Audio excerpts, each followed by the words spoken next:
Journalists, activists, and dissidents have been targeted by authoritarian governments using spyware from an Israeli cyber surveillance company known as NSO Group. Now, the spyware in question here is known as Pegasus, and what's pretty terrifying about it is the big names that are associated with its usage. In fact, Jamal Khashoggi and both his fiance and wife are unfortunately targeted by this, and I'll get to those details in just a second. But first, a little bit of context. NSO Group is said to have sold a sophisticated surveillance application known as Pegasus that the journalism consortium said appears to have been used to attack or attempt to hack at least 37 smartphones owned by journalists from countries that include Azerbaijan, France, Hungary, India, and Morocco. Separately, a person familiar with NSO contracts says that NSO systems were sold to the governments of Azerbaijan, Bahrain, India, Mexico, Morocco, Saudi Arabia, and UAE. And so it's not just that this software or the spyware is being sold to authoritarian governments, it's how they utilize this spyware in order to target certain individuals with certain professions or certain political activities. So the journalist consortium linked NSO to a leaked list of more than 50,000 mobile phone numbers from more than 50 countries that it said appeared to be proposed surveillance targets for the company's clients.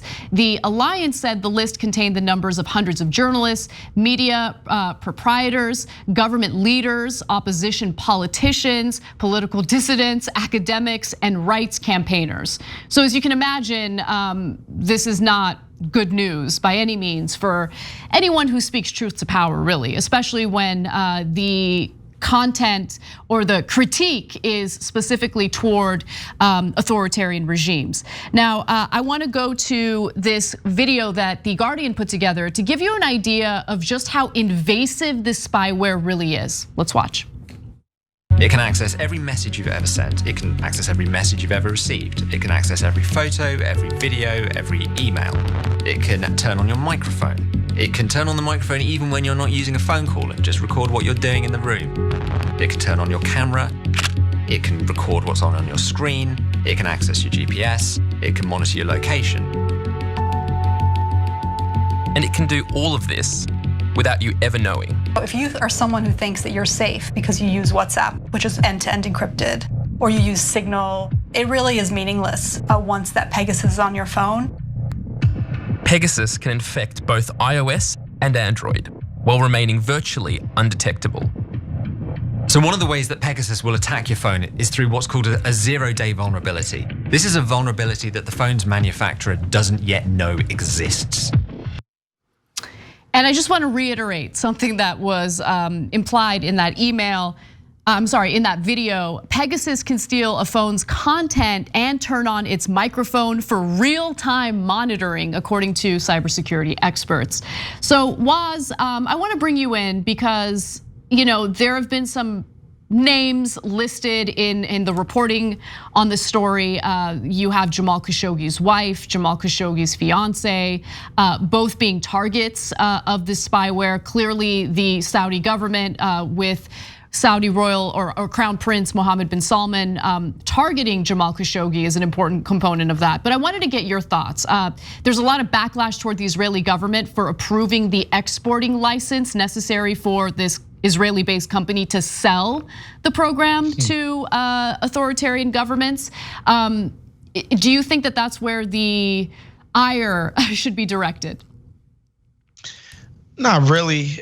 Honestly, we've been on a death march towards this truth in existence basically since September 11th and the Patriot Act, where everybody was like, fine, the government can completely spy on us and monitor us and track us so long as they keep us safe from, I don't know, Al-Qaeda or something, right? Like that was basically the thinking behind it. And nothing has been reversed since. We've only gotten, the spying capabilities of governments around the world has only gotten worse. And to be honest, and I don't know how much people really truly value their privacy or their ability to move freely without surveillance from some government body, which goes unchecked. There are no checks and balances or policing of this behavior. They do this at their own whims, right? I remember when Snowden came out and talked about some of the stuff that the NSA was doing. He was like, yo, there were guys in my office doing this to spy on ex-girlfriends. Right, like nobody's checking this stuff. They do it unimpeded, and yeah, it's scary stuff. But I don't know how much people are truly, alarmed by it. And the Israel factor of it all, this shouldn't shock anybody that an authoritarian Israeli regime would be like, yeah, export authoritarianism elsewhere. Of course, you want to be big brother and all-seeing eye. Yeah, and I think you are absolutely correct in noting that this isn't an Israel issue. It's more of a governmental issue, globally speaking, because the United States, with its very clear fear-mongering, convinced Americans that they needed to allow the government to spy in almost indiscriminately in an effort to protect national security. But we know about the abuses as a result of like the Patriot Act. We know about the abuses in regard to this type of spyware being utilized and how it's being utilized by these authoritarian governments toward anyone who dare criticize them, anyone who dare speak truth to power.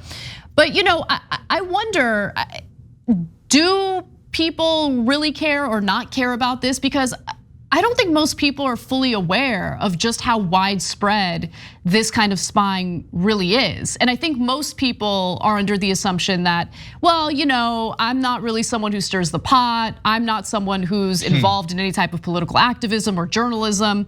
So I've got nothing to worry about.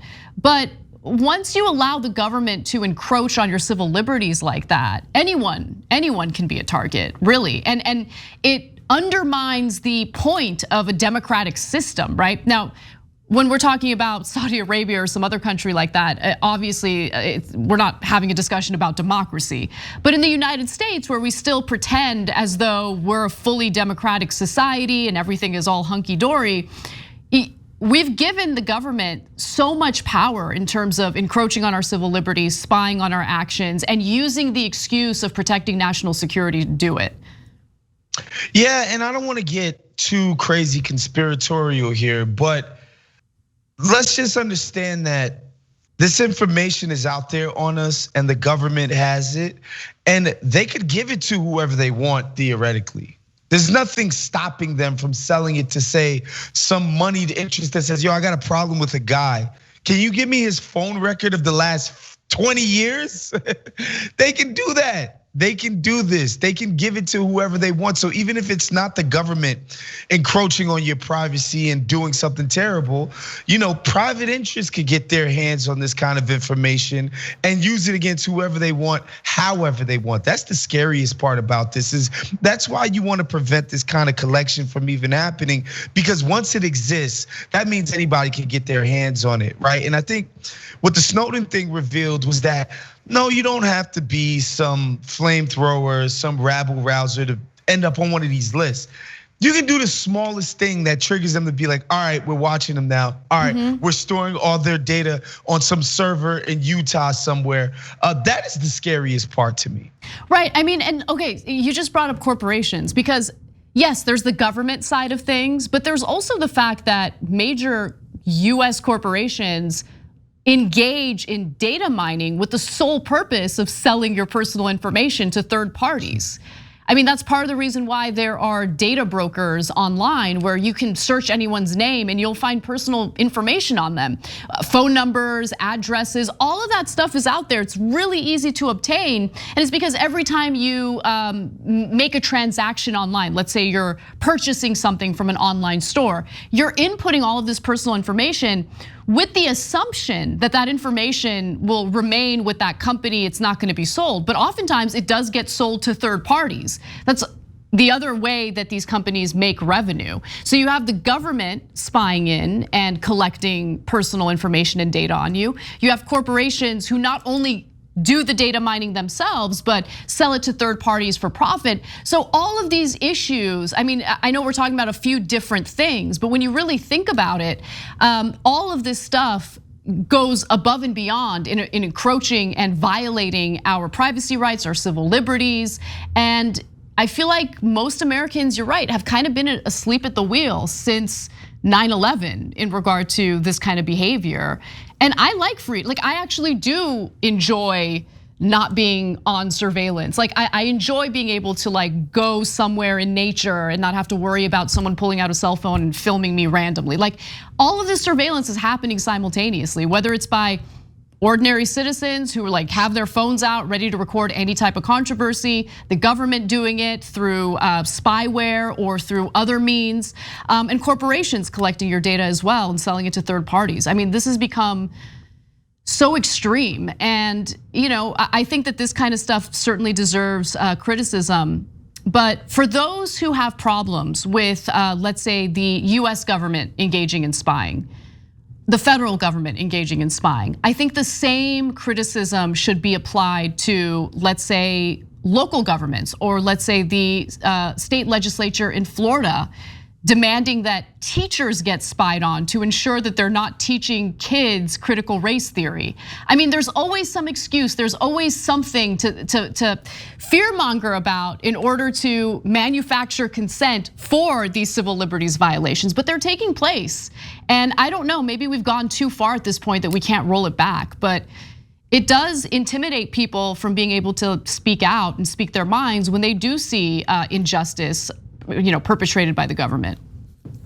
Yeah, and I think people need to understand that the main reason to do this is not to save you from some perceived threat. That's what they're gonna say. They're keeping us quote unquote safe. The main reason to do this, to hoard people's information, is to one day when they become a problem, is to discredit them. That's it. Yep. I think about, you think about countless like rape allegations, right? A woman accuses a person of rape.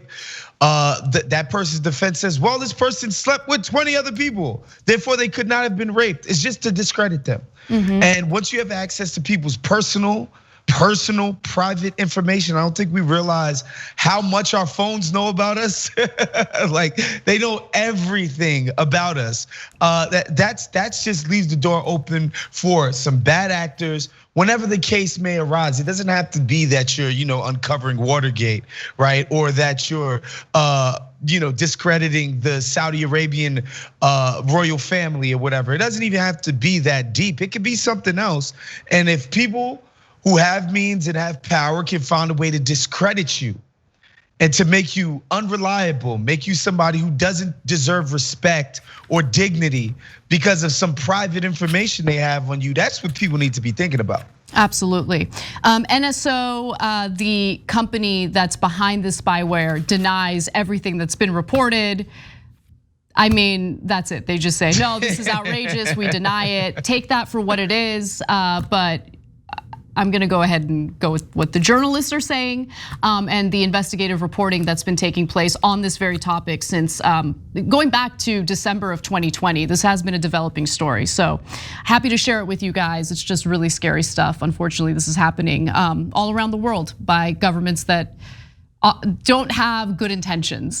Let's just put it that way. Thanks for watching The Young Turks, really appreciate it. Another way to show support is through YouTube memberships. You'll get to interact with us more. There's live chat emojis, badges. You've got emojis of me, Anna, John, JR. So those are super fun. But you also get playback of our exclusive member-only shows and specials right after they air. So all of that, all you gotta do is click that join button right underneath the video. Thank you.